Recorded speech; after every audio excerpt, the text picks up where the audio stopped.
Bueno, continuamos entonces con el paso 3, el desarrollo del paso 3 de la demostración. Habíamos llegado a mostrar que la integral de línea del campo vectorial F sobre la curva espacial C resultaba ser igual a la integral de línea sobre el borde del dominio paramétrico, del dominio D en el plano XY, de un campo vectorial bidimensional que yo llamé H. ¿Quién es el campo bidimensional H? Bueno, es el campo vectorial que tiene estas componentes. P más R por la derivada de G respecto de X, Q más R por la derivada de G respecto de Y. A estas componentes del campo vectorial H las vamos a llamar A y B. En la integral de línea del campo vectorial H, acá hemos puesto el circulito porque, por supuesto, se trata de una integral a lo largo de una curva cerrada, que es el borde de D. Pero además, como le hemos dado la orientación antihoraria al borde de D, hemos tomado una parametrización que recorre el borde de D o que induce sobre el borde de D la parametrización antihoraria, por eso hemos puesto la flechita también indicando ese hecho.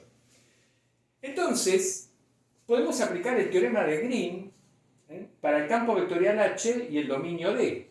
Esta integral de línea, de acuerdo con el teorema de Green, es igual a la integral doble sobre el dominio D, la integral de área, de la derivada de B respecto de X menos la derivada de A respecto de Y. Lo que en su momento hemos denominado el rotor escalar del campo H. Entonces, por aplicación del teorema de Green, esta integral de línea resulta ser igual a esta integral doble. Bueno, en el paso 4, ¿qué hacemos? Nos fijamos quién es este integrando. ¿Qué es lo que obtenemos cuando realizamos estas operaciones? Derivamos B respecto de X, derivamos A respecto de Y y hacemos la resta. Esta resta, ¿qué es lo que obtenemos? Bueno, para eso tenemos que escribir con más cuidado quién es A y quién es B. A de XY es P evaluado en XY, G de XY, acá no ponemos G en XY porque si no se alarga demasiado, pero acá G está evaluada en XY, más R evaluada en XY, G de XY, por la derivada de G respecto de X, que esta está evaluada en XY. Análogamente, B de XY es esta expresión. Entonces, derivamos B respecto de X. Utilizamos las propiedades de la derivación y la regla de la cadena. Entonces, la derivada de B respecto de X me va a dar esto que tenemos acá. Si derivamos acá toda esta expresión respecto de X, utilizando la regla de la cadena, nos va a quedar esto. Si derivamos A respecto de Y, de la misma manera, vamos a obtener lo que tenemos acá. ¿Y ahora qué hacemos? A esta ecuación le restamos la ecuación de abajo. Y entonces nos queda la derivada de B respecto de X menos la derivada de A respecto de Y es igual a esto. Acá se cancelan algunos términos. Este término se cancela con este, al hacer la resta, porque las derivadas parciales mixtas de segundo orden de G son iguales. Porque ahí utilizamos la hipótesis que hemos pedido de que la función G, esta función G, tiene que ser de clase C2. Entonces las derivadas mixtas parciales son iguales. Entonces este término es igual a este, se cancela. Y también acá tenemos la derivada de R respecto de Z por la derivada de G respecto de X, por la derivada de G respecto de Y. También tenemos el mismo término acá abajo, entonces este se cancela con este. Y entonces lo que nos queda en definitiva es esto que tenemos acá. ¿Y ahora qué hacemos? Bueno, comparamos esta expresión con asterisco. Asterisco era la integral doble sobre el dominio D que habíamos obtenido para calcular el flujo del rotor, ¿no? del campo vectorial F a través de la superficie sigma. Bueno, si comparamos con asterisco, el integrando que aparece en esa integral, en el paso 1, del flujo del rotor a través de sigma, es exactamente esta expresión que tenemos acá, es esto que tenemos acá. Lo cual me está indicando, bueno, y esto que tenemos acá es la derivada de B respecto de X menos la derivada de A respecto de Y. Es decir, este integrando es exactamente el integrando que nos aparece, el integral sobre D del flujo del rotor de F a través de sigma. Por lo tanto, vamos a borrar acá, llegamos finalmente al final feliz. Esto es, esta integral doble resulta ser el flujo a través de sigma del rotor de F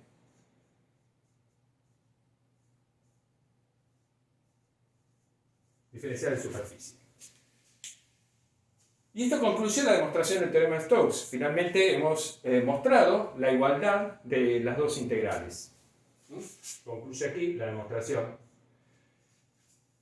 Bien, hemos hecho esta demostración para este caso, para esta situación particular, en la cual la superficie sigma y su curva borde se pueden describir como la gráfica de una función de dos variables.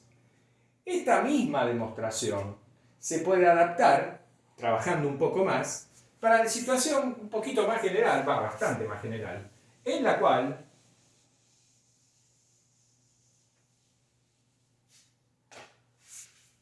la superficie sigma y la curva borde no son, como en este caso la gráfica de una función de dos variables, pero sí se pueden parametrizar mediante una parametrización phi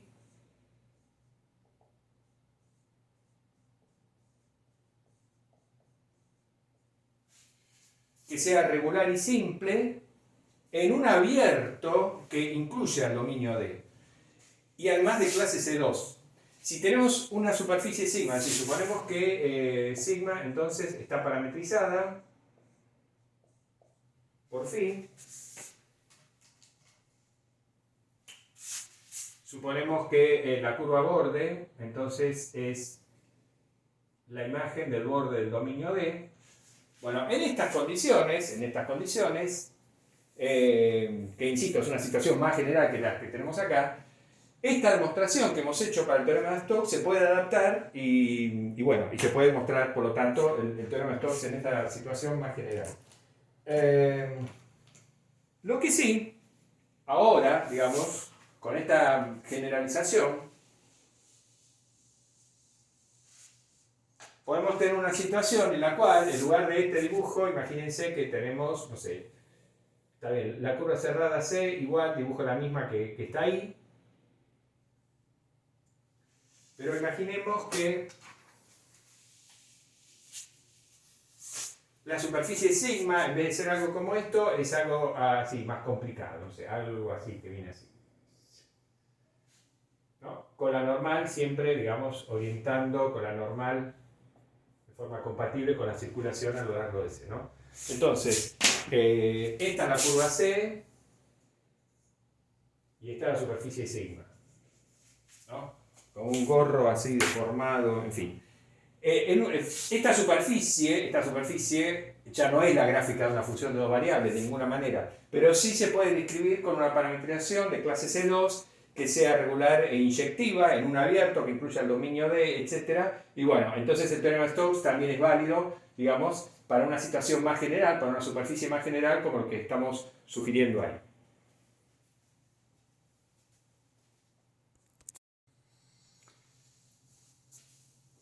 También es válido el teorema de Stokes cuando la superficie sigma, que tiene la curva C como curva borde, es una superficie regular a trozos. Sería el caso que tenemos acá o que tenemos acá. Fíjense, en este caso tenemos la curva C abajo y tenemos un cilindro con la tapa superior, ¿no? El cilindro, la superficie cilíndrica más la tapa superior, es una superficie regular a trozos. Entonces, si la superficie está bien orientada, digamos, estoy orientando la normal aquí, tiene que salir hacia afuera para ser compatible con la circulación a lo largo de C, y la normal aquí tiene que salir hacia arriba para que esté correctamente orientada según la convención que hemos explicado de cómo se orientan las superficies regulares a trozos. En una situación como esta, entonces, la circulación del campo vectorial a lo largo de la circunferencia de abajo resulta ser igual al flujo del rotor a través de la cara lateral del cilindro más el flujo del rotor a través de la tapa superior.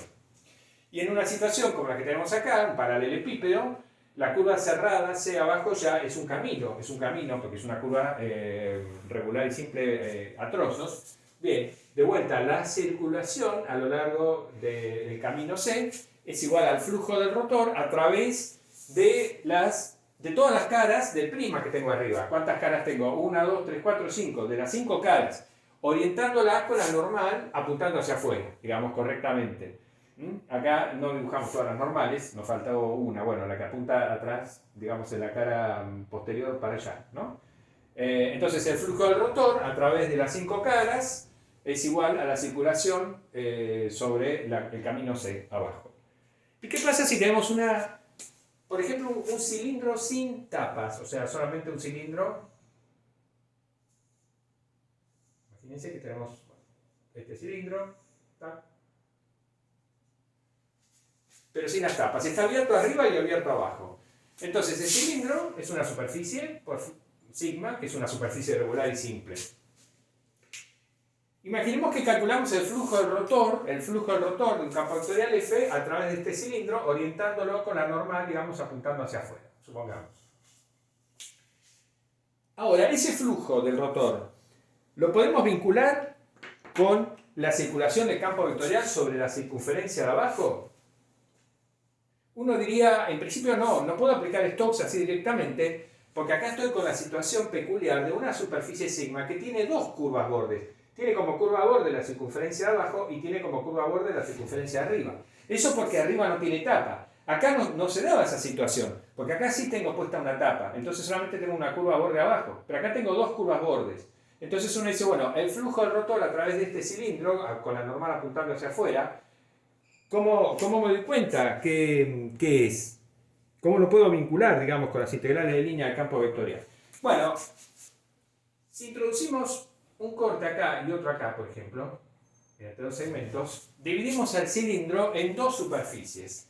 Y entonces aplicamos el teorema de Stokes a cada una de las dos superficies separadas, a cada uno de los dos semicilindros. Entonces, al aplicarlo de este lado, el flujo del rotor a través de este semicilindro va a ser igual a la circulación sobre el borde, que ahora va a ser esta la curva borde, todo esto que tenemos acá, subiendo, después acá, por acá, hasta acá, llegando ahí. Y el flujo del rotor a través de el otro semicilindro va a ser igual a la circulación sobre la curva borde correspondiente, que va a venir por acá, va a subir por acá, va a venir por acá, ¿tac? Después va a bajar por acá, y después va a volver para acá. Y la conclusión a la que llegamos, en definitiva, es a la siguiente.